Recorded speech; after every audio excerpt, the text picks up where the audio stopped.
This is SEEK Bytes, the software engineering podcast by Seek.com. Join our experts as they share their thoughts and tips on mastering the craft of code. From career advice to technical deep dives, SEEK Bytes is the podcast for software engineers by software engineers.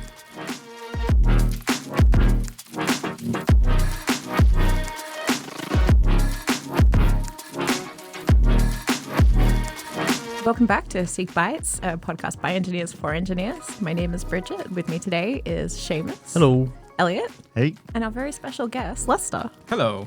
Lester, you are the head of selection, which is part of our higher engineering organization here at Seek. Correct. How's that? What do you do? What is the head of selection? I ask myself that every day in terms of what I do. It kind of do everything from operating teams, managing teams. Understanding engineers is a big part of my job, and I guess in a way, at this being a head of allows me to think about strategies. So there's a little bit of a longer view than you would normally have as a head of. I suppose one good question is, what is an engineer versus, say, a developer or a programmer? I've sort of had this question to myself over the years. I started as an engineer myself, but I would call myself a software developer first and not an engineer. The succinct difference to me is that a software developer or a programmer is someone that specifically looks at code, whereas an engineer, you kind of do all the things that you can to produce an outcome. If you think about it, like you're not just doing software, you're actually managing how software interacts with people. And how do you get the outcomes that your team wants to achieve out of that? So, in a way, as an engineer, you do a little bit less programming. There's still main core part of your job, but there's an additional part in which you need to join all the dots together.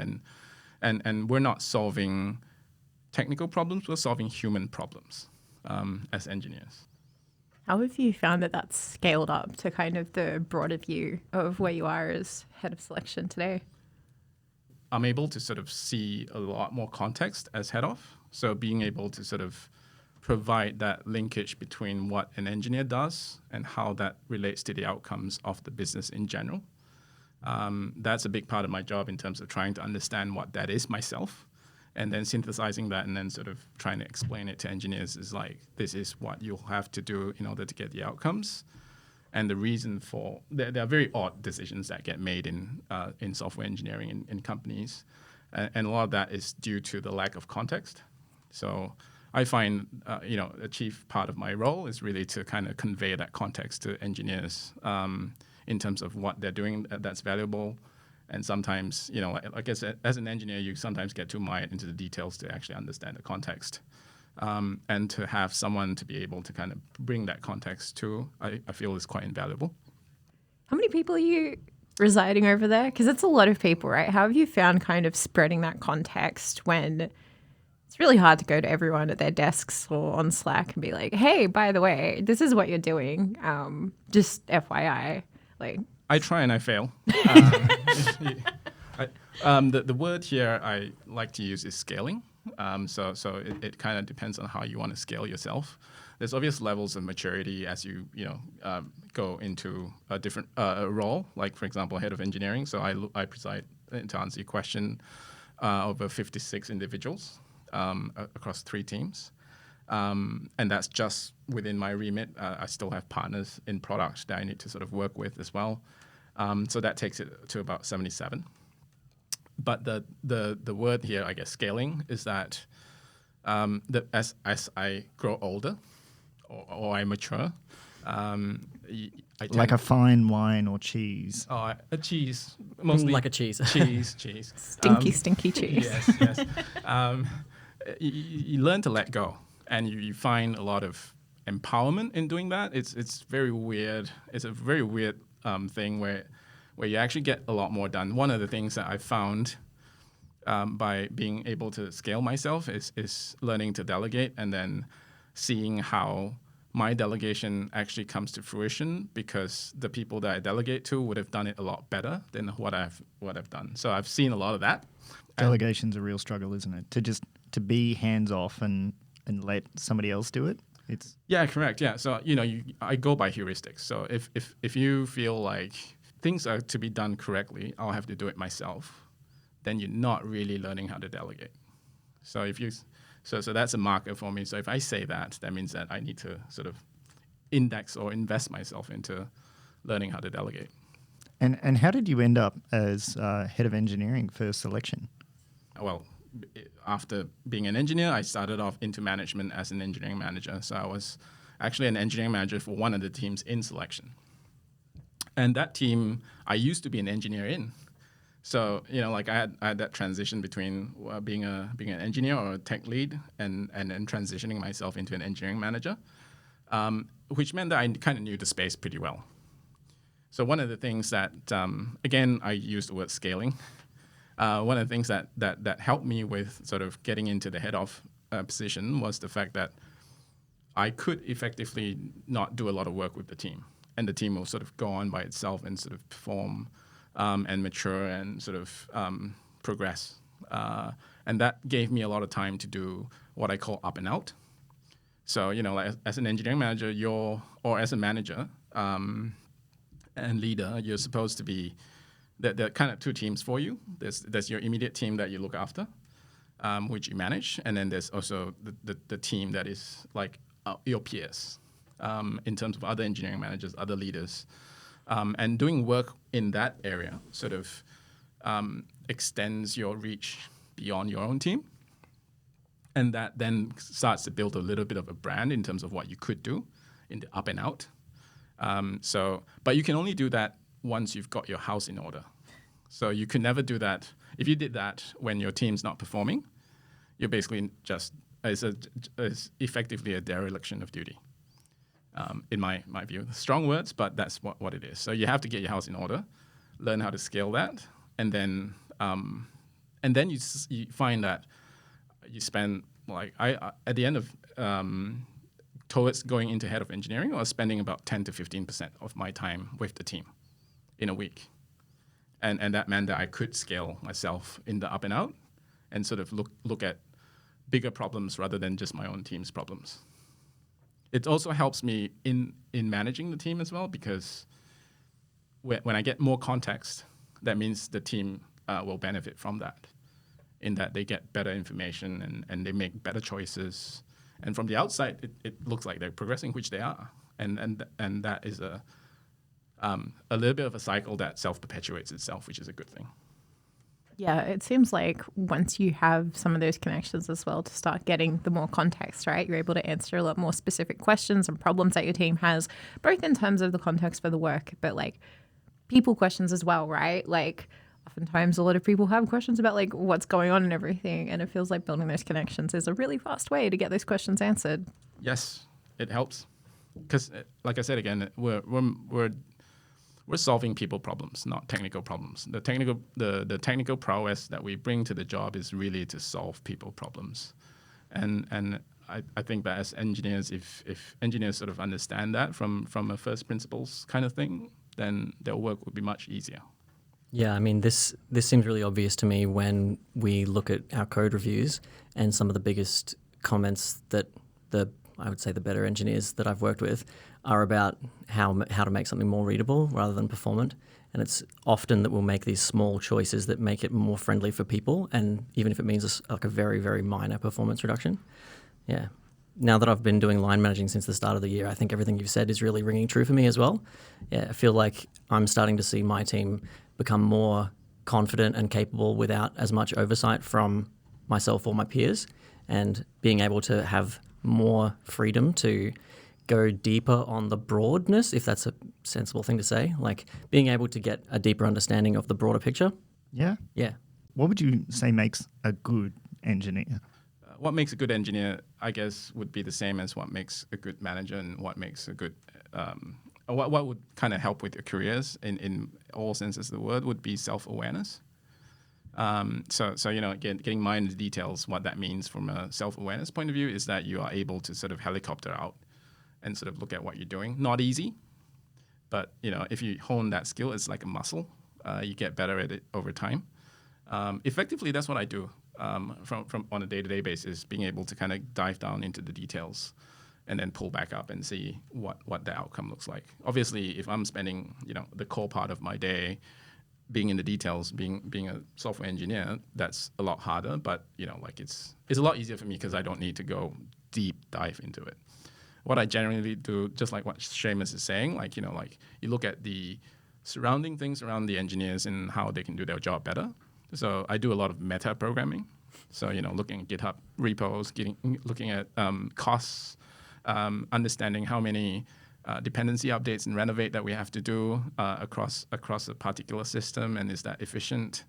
So you still do, as a manager, I still do a lot of code. Well, not really, but there's no critical path code that I do, but it's mostly just try and find out information around the sites, if you know what I mean. You still get to see the code and touch it, kind of feel the health of the system, I guess. And like what Seamus was saying, you can see the conversations that go on in PRs, and you can deduce from them in terms of the maturity, somewhat the maturity of the engineers when they talk about certain things and when they place importance on certain things, and then you can see the maturity from that. So it's a win-win for me because I get to see the core part of what the engineers are doing. The advantage of being an engineer before that would be the fact that I understand what that means when people say certain things around linting, for example. You can see the maturity in that conversation, and that helps everywhere.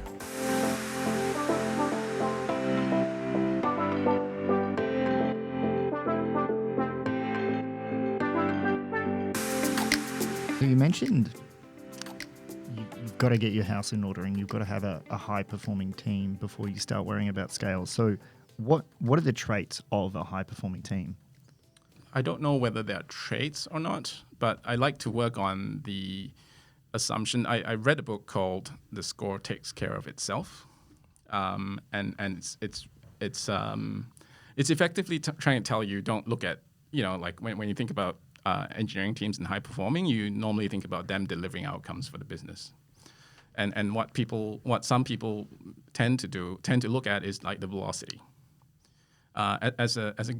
As a good manager, I think that you shouldn't be looking at the velocity. That's a side effect of what you put in place. So these are things like engineering practices. Are they well rounded?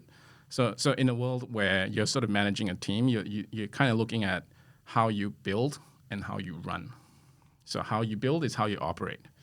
So in those senses, you'd be thinking about things like, how big are your systems? Do they need to be this big to be able to serve your customers? And how do you make that efficient? So how you operate it. And how you run is how you discover new value for customers and how you build for the future. So looking at component parts of those ideals in terms of build and run, you get to have a better understanding of what you need to improve. So whether it's cost, it's context based, right? You can't. There's not a one size fits all kind of thing, and it depends on the maturity of the team as well. I don't know whether I've sort of run around and answered your question, but it's really around just the little things that we value as engineers. So things like, are your build pipelines healthy? Do you have good test confidence? And that you don't have to worry about anything where, if the test breaks, something's wrong. So those are little things that you need to, that I look at in order to see that they're high performing. The velocity comes out as a side effect. So you never focus on the score, you focus on the details that build the score. How have you kind of built up that sense for what is healthy and how confident a team should be in their testing and things like that? Have you identified any ways to kind of figure out what areas need improvement, basically? There are qualitative things that you need to look at. There are many quantitative things that you can look at. Quantitative things are things like, you get a list of the builds that your systems are going through and see what their change failure rate looks like. And that comes from the Accelerate book. If you see like 20% of the time your builds break, that's probably something that you need to invest in to sort of fix up a little bit. I don't know what the right number is, but we at SEEK have this thing where it's like change failure rate can't be more than 5% in terms of like a system, for example. And then you come across flaky tests. And then, like half the time it fails. And when it fails, it's not a real fail. So you got to work on those things and make sure that they're deterministic. So these are quantitative things that you can kind of look at from a statistics perspective.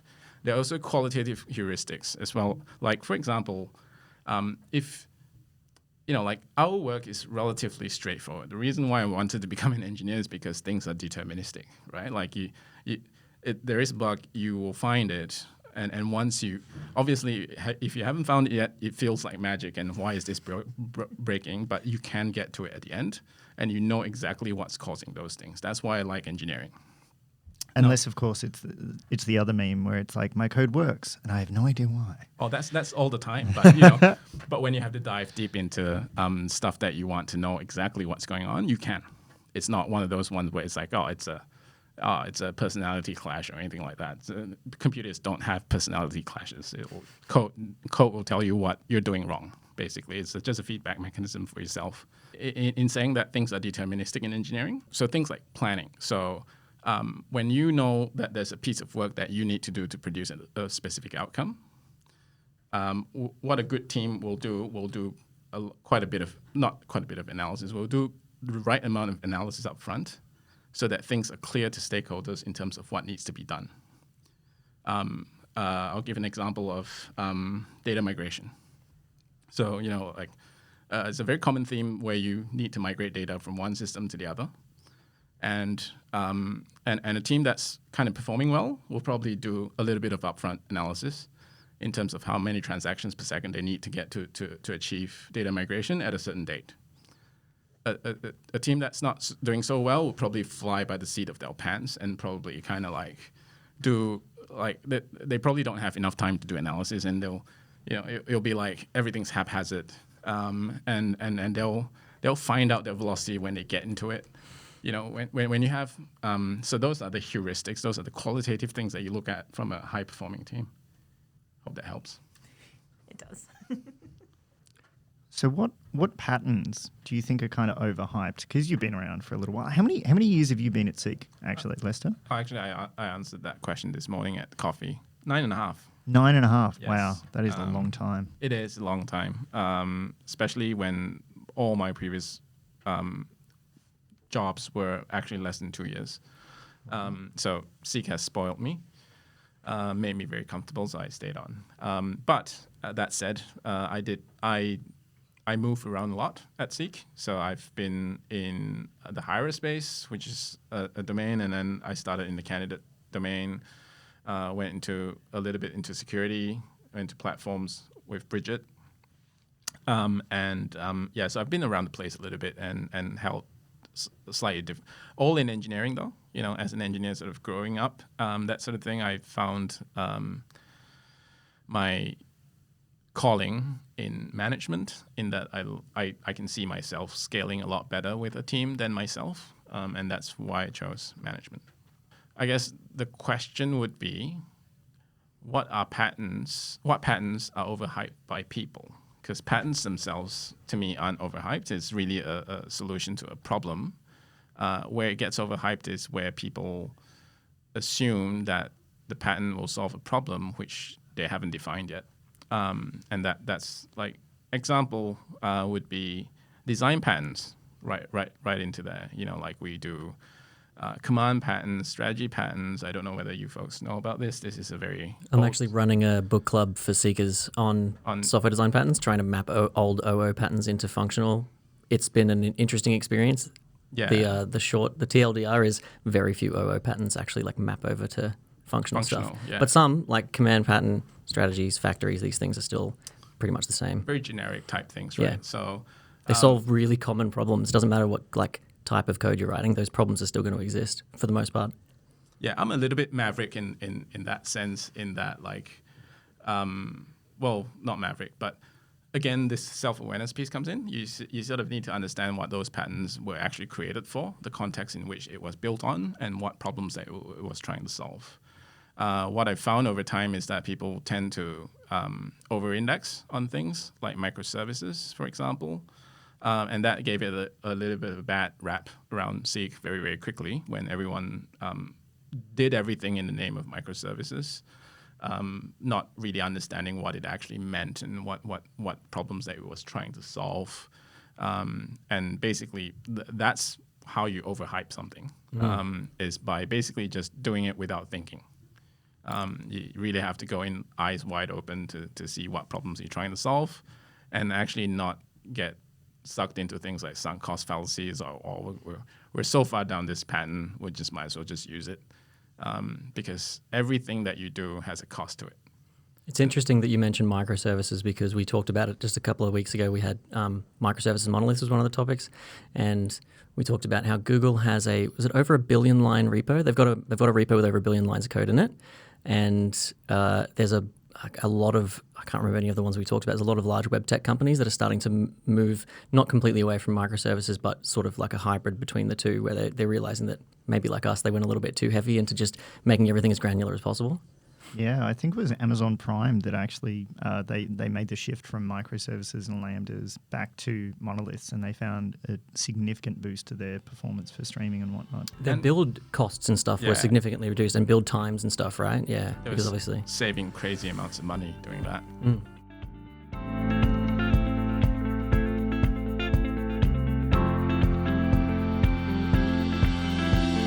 Yeah, I do feel that we've kind of got a missing piece of the puzzle in terms of the context that kind of Lester was talking about, where it feels like we have management roles at the moment that are able to take in that context of like, what do we need teams to do, right? What are the actual problems that we want teams to solve, and what solutions are we building for those? And we need people who can kind of keep that in mind and push the people to actually fixing those and creating the solutions and stuff like that.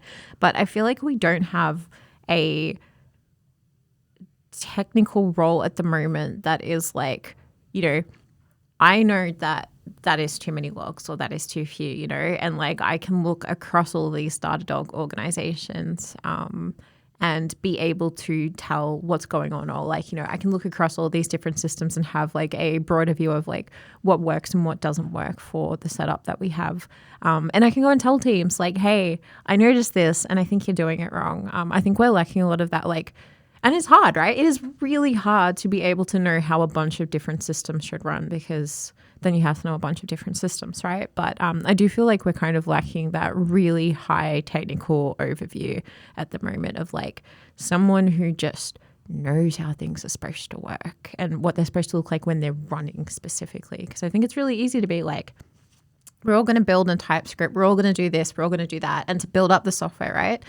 But it's hard to learn without working at scale. Like, how should the system run? Like, you know, you can go build an API, you can go build a front end in your own time, you can make all these little projects, but you can't suddenly have like, you know, millions upon millions of hits actually reaching those mini projects, right? Like scale is something that you can't kind of like replicate in your own time as a learning project. So it does feel like one of those things that is really hard to get experience in until you're like actually just there and things are breaking around you and you're trying to solve it. Especially when cost is not something that most engineers are thinking about. How would you though? Like, because if it's not part of your remit, like if your role is not like, you're not judged based on the cost that your software incurs. That's like something that your lead has to be concerned about, right? Like that's something for them to deal with. But even then, like being in a, you know, organization at scale, there is only so much access and control that your lead has over those costs, right? There's things like our build systems are managed by the engineering platform team. There's different things in AWS where they have, you know, they're enforcing like, this is the thing that we use at SEEK, these are the settings that we're using, blah, blah, blah. Like those costs go to a different team if they're in different accounts. Things like the VPNs that we use, VPCs, they all cost money, but different teams manage it. Stuff like Cloudflare, like you're never going to be in charge of the entire flow for what you're doing. So you're never going to be fully in charge of that cost. And it's really hard to get an overview without just like spending your whole life doing different work in different teams to build that up, right? And then by the time you finally got it, you're like, well, I'm 90 now, so I think it's probably time to finally retire. So here's an interesting one. So you've been around the block a couple of times, we could say, Lester. What do you think of the 10 times developer? Is that a thing? I would say so. I've seen engineers are very, very capable. Like they're like, how do you call them? Savants of code and systems, right? Like and that those people are very, very proficient at doing what they need to do to get the outcomes that they need. And generally, you see them as someone who's incredibly productive. They are a danger, though, for managers in that that is a very it's a very good problem to have, but it's a double-edged sword. At SEEK, we definitely take people first. And one of the ways in which usually good managers do that is by looking after people. And a lot of times with these 10x developers, they tend to grow out of their role pretty quickly. Which means that, like if you took a people first approach, you'd have to look at their careers and whether or not it's good for them to be in this team or should they sort of go and tackle bigger problems. And that's what you tend to see at SEEK. You tend to see, and it looks weird from the outside, so you tend to see people that are very capable. They sort of be successful in a team at doing something, and suddenly you yank them out and put them somewhere else. Because like logic would prevail in that you probably want to keep them there for a little bit so that they can kind of so that the team continuously improves and performs. But now I've sort of turned 180 on that view. In that I think making sure that they move around and they grow is the most important and paramount thing. How the team survives without that person is basically your skill as a manager. That's what managers do. Like they produce pipelines of good engineers, and if they find particular savants, 10x engineers, people just know how to fix the problems. I've seen a few of those at SEEK. I won't name names, but yes, I've seen a few of those. What about the term barrel versus gun? You heard that one? Yes, that's a Keith Raboy concept. Yeah. Some people are guns and some people are barrels. Some people bullets are and barrels. Ammunition. That's right. It's ammunition, not guns. It's ammunition and barrels. That's right. So one person can fire lots of bullets. That's right. The saying goes that there are two types of quality people that you have in an organization: ammunition and barrels. That's right. But if you have only one barrel, you can really only do one thing at a time. And if you have two, you can do two things at a time. I am a firm believer in barrels and ammunition. I often kind of talk to, the people that I talk to, my engineers, my managers, in that sense, in that you're here to solve problems. The bigger the problem that you can solve, the higher up you go. It's as easy as that. Like, it's simple, but not easy. That's actually really good advice. I have these conversations with people quite often because I'm just very passionate about career development, having come from working multiple jobs in construction and stuff, and now working such a what I would call extremely cushy job in software engineering. I care very deeply about helping other people find their own pathway to something like this, like I have, and We do have it pretty good here. I'm not gonna lie. Yes, especially at SEEK, like aces. We definitely do. I lost my train of thought. You're helping people get cushy jobs in the context of barrels and guns? The statement that you just said a second ago, which now is completely eluding me. Which one? The one where the problem solving. If you can solve bigger problems, you go further up. Yeah, development. That's. Thank you. Full circle. Here we go. That is a really great piece of advice. I haven't heard anyone put it like that before. I always talk about sphere of influence. The greater your sphere of influence, like the further up you'll go usually. But I like that one. That was good. I'll take that. And I'll that sphere of influence thing is a side effect of the fact that you solve big problems. Yeah. So if you solve big problems, your sphere of influence increases, and that's a side effect of that. Plus, I think it's very possible to get a big sphere of influence just doing stuff like talking on Slack, right? Yeah.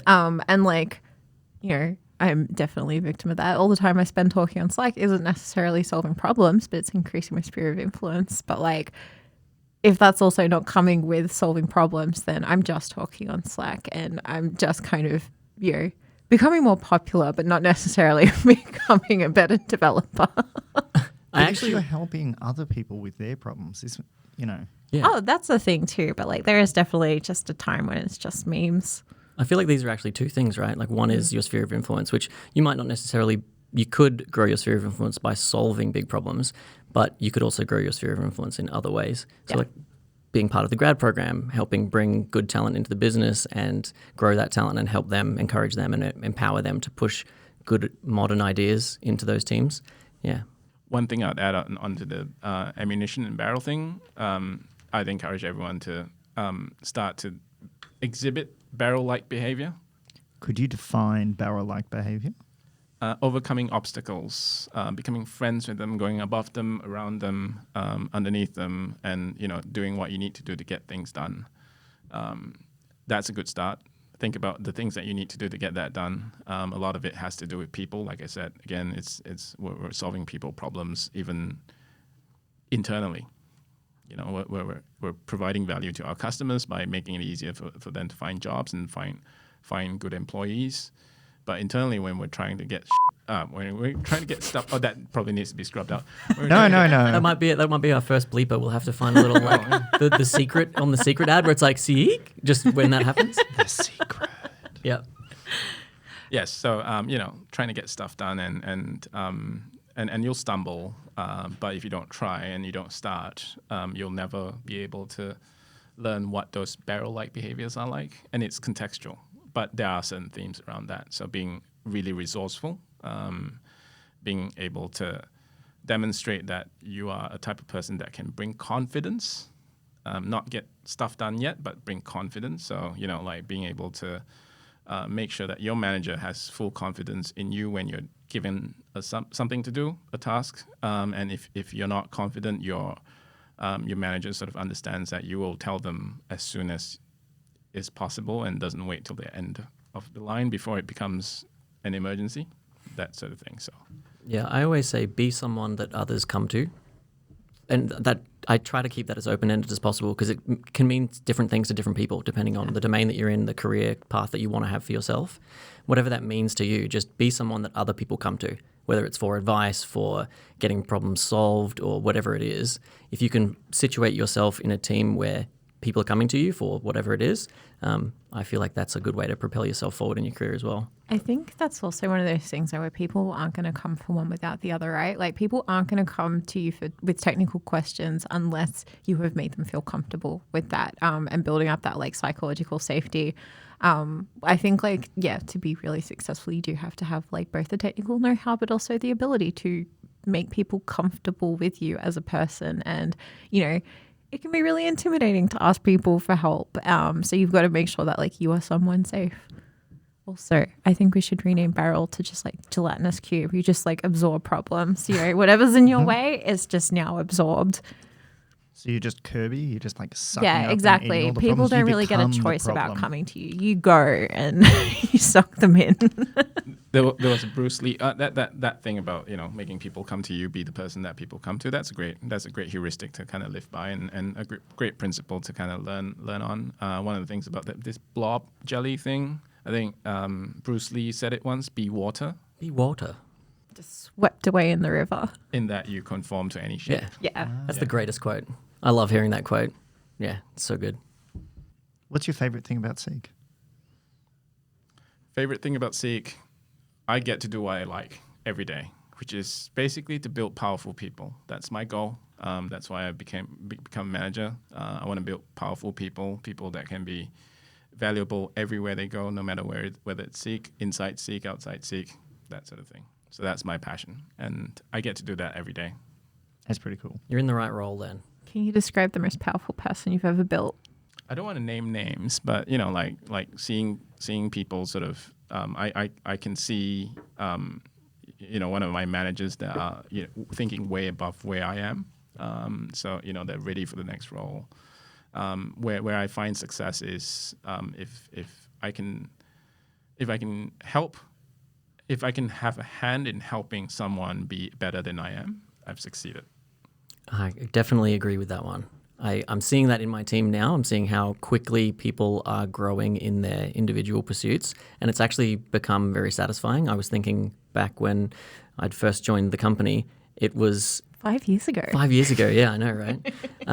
It wasn't a competitive environment, but coming out of uni and going into a grad role, there is an element of like wanting to make sure that you're getting the most out of the program, and you kind of measure yourself against your peers. Again, the thought eludes me. I think my brain's been spent for talking. No, I think you hit on a point there. One last thing that I'd like to say is, it's a competition. Like, you come in as an engineer, as a senior engineer, it is really a competition to see who's going to be tech lead for that team, right? Like, so that sort of behavior is embedded into the whole process of, you growing up in your career. But what I've found is that at some point when you're senior enough, like let's say a senior engineer going into a tech lead role kind of thing, you're actually judged, and people don't realize this. You're actually not benchmarked or judged based on how well you collaborate with other technical leaders, because nothing happens in isolation when we're solving people problems. So something that took me a long time to mature to understand that my next role is actually how good I am at collaborating, whereas I'm previously very competitive. That's the point I was trying to make, is that previously I felt competitive because I had to try and get my leg up, right, to be able to get where I needed to be. And now that I'm sort of where I wanted to be, that's completely drained away from me, and I'm becoming so much more satisfied in seeing other people succeed and go beyond wherever I had originally planned for myself to be. I think that's also, though, where the stuff you were saying about moving around comes in handy too, right? Because, there's one tech lead role for a team, but sure, you could all compete for that one tech lead role. But if you're competing to be the best in a particular team, then you're probably denying yourself opportunities to grow into, a better person for the next role as well. So I think that's also where, sure, someone else might get this tech lead role, but you can also use that as an opportunity to potentially take a tech lead in a different team, move around, get that knowledge, get that skill. Next role, you've suddenly got the knowledge of two teams. They've only got the knowledge of one, right? Yeah. Absolutely. It is a bit of a struggle and a mental shift, though. Absolutely. It's really interesting when you have a lot of seniors in the one team, and it's like every single one wants to take that next step, and you're like, so at best one of us can be lead or staff engineer, and then you're like, but then if we all go separate ways, then we lose what we had. And so it's like this constant churn in teams is a really interesting one in trying to maintain the culture and the performance and everything constantly growing. Yeah, I would think, though, that in a really senior heavy team like that, most people are probably already going to be starting to not butt heads, right? But the room's too crowded. Even before we're talking about promotions and everything, I think that people who are senior are wanting to take on more responsibilities, right?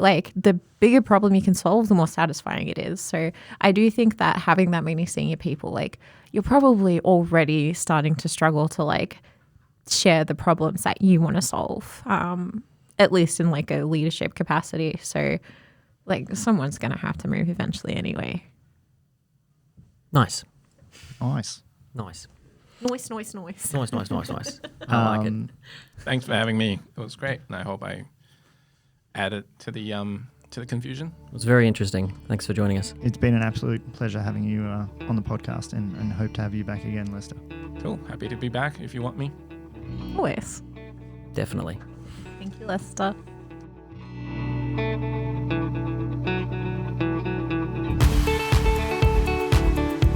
This has been SEEK Bytes Podcast, an engineer for engineers. This has been SEEK Bytes Podcast, an engineer by... Yes, we're engineers for engineers. I totally got it. You can tell I've only had one coffee today. This has been SEEK Bytes Podcast, a podcast by engineers for engineers. Today on the show, we have had Bridget Barnes, Seamus Carney, Elliot Miller, and special guest, Lester Dong. Huzzah. Thanks for listening. Nice. Thank you.